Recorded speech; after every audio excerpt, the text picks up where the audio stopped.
Your wife says you've changed. She's right, and we're going to show you why. This isn't just about arguments. For men in unhappy marriages, the risk of death from health issues is 21% higher. Forget the movies. The real crisis isn't a new car. It's a quiet, corrosive change that can destabilize a marriage. Researchers call it a slow collision between the man you thought you'd be and the man you are today. We will now break down the hidden pressures, why she sees it before you do, and how to manage this without destroying your life. First, the pressure cooker of midlife. It's not one problem, it's a convergence. You have a demanding career. You're parenting teenagers or launching them into the world while often caring for your own aging parents. The roles you built, provider, father, husband, suddenly feel heavy or worse, completely hollow. Does this pressure cooker sound familiar? You're not alone. This external weight creates deep internal cracks. The first crack is dissatisfaction. You question past decisions, missed opportunities, and wonder, is this it? This goes deeper than your job. Marriage itself is a transformation. Men often adopt the provider identity as a passage into manhood. You built your identity on being the rock, the provider.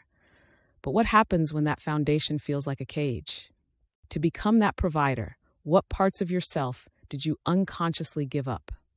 Could that be what's killing your marriage?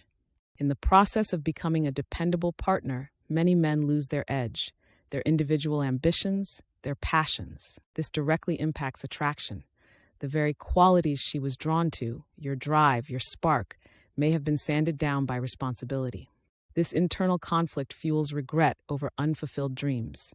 A powerful nostalgia for the freedom of your youth begins to set in. And you may not have words for it yet, but your wife feels the change. She senses the emotional distance and the quiet heaviness. So how does this manifest? First, emotional instability, sudden frustration or irritability with no obvious cause. Next, withdrawal. You pull away from her and the family, blaming her for your own unhappiness or feeling ashamed of it. Then, risky behavior, quitting a job, a big purchase, without discussion. It's a desperate attempt to feel something different. Irritability, withdrawal, escape attempts. Which of these have you seen? Which of these have you done? For 80–90% of men, this isn't a life-destroying crisis. It's a period of intense recalibration. But recalibrating without a map is dangerous. This internal shift is often triggered by common marital problems, disagreements over finances, conflicts over children, and changes in sex. A lower libido from stress is normal, but it causes silent anxiety. Men worry about rejection, adding another layer of insecurity. This is where things get complicated. The fight about money isn't just about money. It's about his feeling of failure as a provider. So what did you give up? Your spontaneity, your ambition. You traded them for provider. When that identity is threatened, your self-worth crumbles. So we have internal pressure and external triggers. Now let's connect the dots.